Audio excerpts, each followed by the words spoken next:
Hola a todos, vamos a hablar de un libro muy interesante llamado El arte de la guerra de Sun Tzu. Mi nombre es Cristian Carrió y esto corresponde a la materia de administración de proyectos.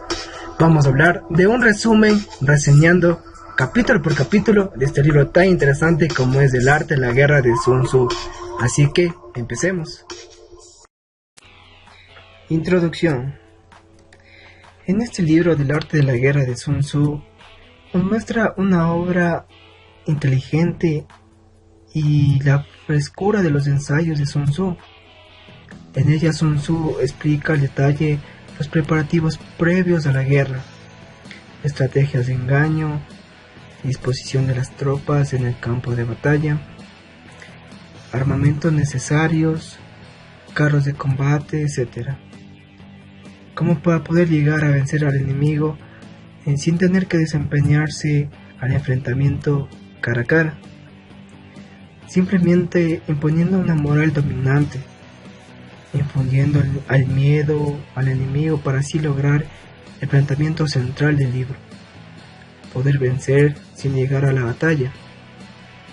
Lo supremo en el arte de la guerra consiste en someter al enemigo sin darle batalla. Algunos sugieren que las enseñanzas contenidas en el arte de la guerra pueden aplicarse fuera del ámbito militar. En tiempos recientes, el libro ha sido utilizado como guía en programas de administración de empresas y liderazgo, dedicados a la gestión de conflictos y la cultura corporativa. Numerosos hombres de negocios dicen haber encontrado maneras de resolver sus conflictos en las estrategias y las tácticas descritas en este libro de Sun Tzu. Entonces vamos a reseñar los capítulos que contiene este libro.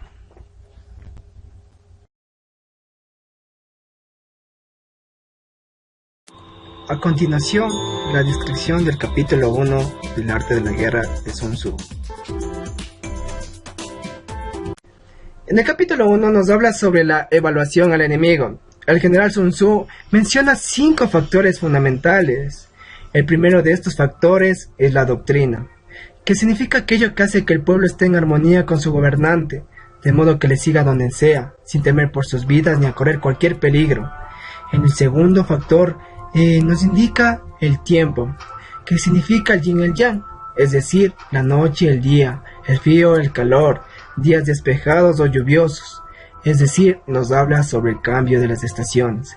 Como tercer punto tenemos el terreno, que implica las distancias, y hace referencia a donde es fácil o difícil desplazarse, y si es campo abierto o lugares estrechos, y esto influencia las posibilidades de supervivencia. Como cuarto punto tenemos el mando, dirigida por un líder con muchas cualidades, como sabiduría, sinceridad, benevolencia, coraje. Por último, tenemos la disciplina, que ha de ser comprendida como la organización del ejército, el rango entre los oficiales, la regulación de las rutas de suministros y las de provisiones. Con estos 5 factores fundamentales han de ser conocidos por cada general. Aquel que los domine vencerá, aquel que no saldrá derrotado. En este capítulo nos indica que debemos saber las debilidades y fortalezas del enemigo, ya que se puede llegar a vencer sin combatir. A continuación, una descripción del capítulo 2 del arte de la guerra de Sun Tzu. En el capítulo 2 menciona un punto muy importante, la cual nos dice que mientras una guerra más tiempo se prolongue, nos puede perjudicar drásticamente, ya que se pierde todos los recursos disponibles. Por esto, nuestro líder debe formar un plan de estrategia, al cual podamos suministrarnos de los recursos del enemigo. Con esto, podemos debilitar al enemigo y podemos fortalecer nuestras fuerzas, y no solo nuestras fuerzas, sino también a nuestra población. Continuemos en el capítulo 3 del arte de la guerra de Sun Tzu.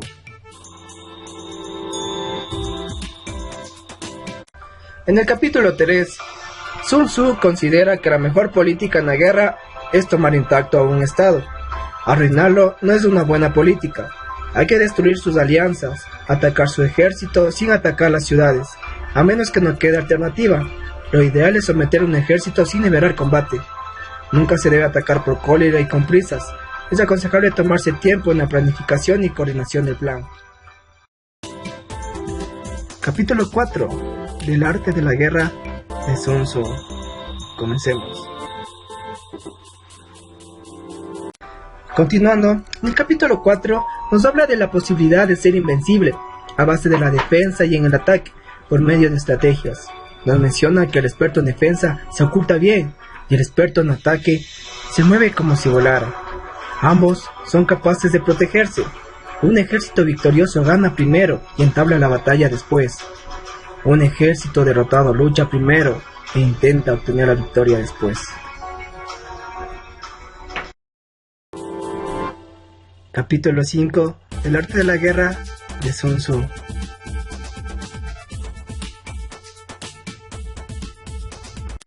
En el capítulo 5 menciona que los expertos son capaces de vencer al enemigo creando una percepción favorable en ellos, así obtener la victoria sin necesidad de ejercer su fuerza. Se debe fingir desorden para convencer a tus adversarios y distraerlos, pero primero se debe organizar el orden, porque solo entonces se puede crear un desorden artificial. Cuando el ejército tiene la fuerza del ímpetu, incluso el tímido se vuelve valiente. Cuando se pierde la fuerza del ímpetu, incluso el valiente se convierte en tímido. Todo se desarrolla en base del ímpetu. El ímpetu hace conmoverse a los enemigos con la perspectiva del triunfo, para que caigan en una emboscada. Vamos a empezar el capítulo 6 de este libro tan interesante que es el arte de la guerra de Sun Tzu. En el capítulo 6 menciona que los buenos guerreros hacen que los adversarios vengan a ellos y de ningún modo se dejen atraer fuera de su fortaleza. Si haces que los adversarios vengan a ti para combatir, su fuerza estará siempre vacía. Si no sales a combatir, tu fuerza estará siempre llena. Aparecer en lugares críticos y atacar donde menos se lo esperen, haciendo que tengan que acudir al rescate. Ser extremadamente sutil, discreto, hasta el punto de no tener forma. Ser completamente misterioso y confidencial, hasta el punto de ser silencioso. De esta manera podrás dirigir el destino de tus adversarios. Se llama genio a la capacidad de obtener la victoria cambiando y adaptándose según el enemigo. Hemos llegado al capítulo 7 de este libro llamado El arte de la guerra de Sun Tzu. En el capítulo 7 nos menciona sobre el enfrentamiento directo e indirecto. Indica que se debe conocer cada detalle de la condición del terreno para poder maniobrar y luchar. La fuerza militar se establece mediante la estrategia en el sentido que se distrae al enemigo para que no pueda conocer cuál es tu situación real y no pueda imponer su supremacía. El primero que hace el movimiento es el invitado, el último es el anfitrión. El invitado lo tiene difícil, el anfitrión lo tiene fácil. No persigas a los enemigos cuando fija una retirada, ni atacar a las tropas expertas.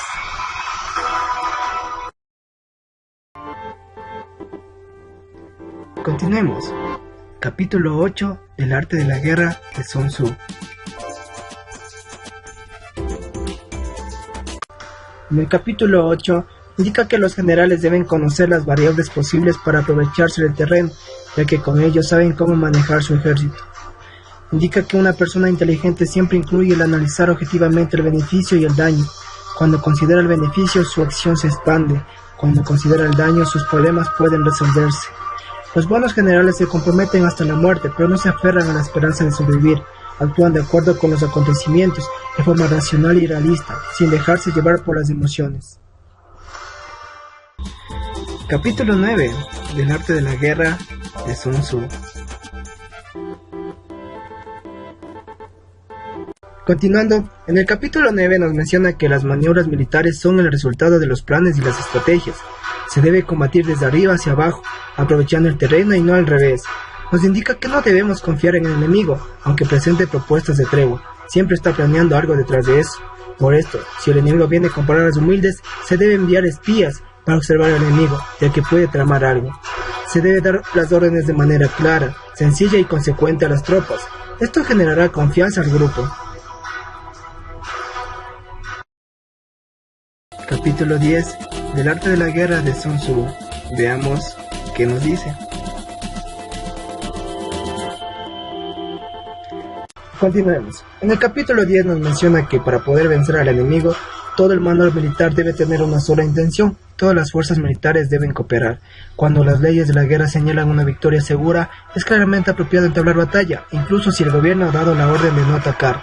Si las leyes de la guerra no indican una victoria segura, es adecuado no entrar en batalla, aunque el gobierno haya dado la orden de atacar.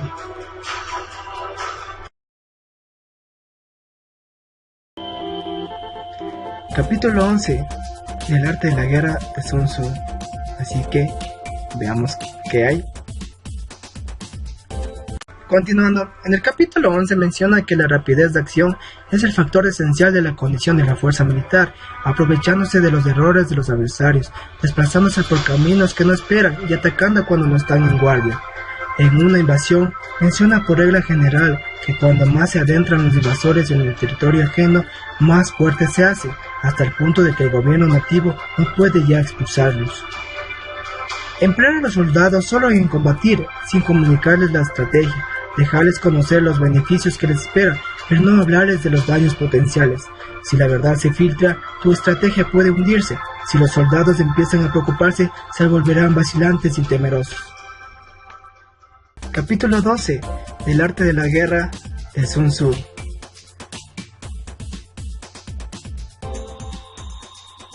Continuando, en el capítulo 12 menciona que no basta saber cómo atacar, sino que también es necesario saber cómo impedir que los demás te ataquen a ti. Indica que un gobierno no debe movilizar un ejército por ira, y los jefes militares no deben provocar la guerra por cólera. En consecuencia, un gobierno esclarecido presta atención a todo esto, y un buen mando militar lo tiene en cuenta. Esta es la manera de mantener a la nación a salvo y de conservar intacto a su ejército. Y por último, hemos llegado al capítulo 13, en el cual menciona un punto muy importante, que es la filtración para averiguar la información acerca del enemigo. Un gobernante brillante o un general sabio que pueda utilizar a los más inteligentes para el espionaje puede estar seguro de la victoria. El espionaje es esencial para las operaciones militares y los ejércitos dependen de él para llevar a cabo sus acciones. No será ventajoso para el ejército actuar sin conocer la situación del enemigo, y conocer la situación del enemigo no es posible sin el espionaje. Y como conclusión del libro, podemos decir que en esta época en que tantas personas creen que la solución a los problemas del siglo XXI es la violencia, este libro es importante y necesario. No porque su contenido sea una invitación a practicar la guerra, sino porque para Sun Tzu la guerra es algo más que la simple fuerza bruta y la irracionalidad de la destrucción. Se trata del arte de evitar los conflictos, requiere de una sabiduría mayor, pero sobre todo exige de nuestra parte una gran sensibilidad para detectar cuáles son las exigencias que nos demanda la armonía universal. Hoy en día, la filosofía del arte de la guerra ha sido más allá de lo estrictamente militar, para aplicarlo a los negocios, los deportes, la diplomacia y el comportamiento personal. El objetivo de las estrategias es poner de nuestro lado las condiciones más favorables, buscando el momento preciso para atacar o retirarse, y siempre evaluando correctamente los límites del combate. Los buenos generales, decía Sun Tzu, son aquellos que conocen el alma de su enemigo, su lengua, sus sueños, sus frustraciones. Y eso es todo.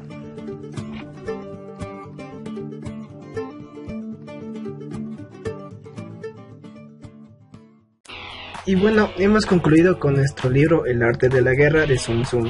Espero que se animen a leerlo y eso ha sido todo. Así que gracias.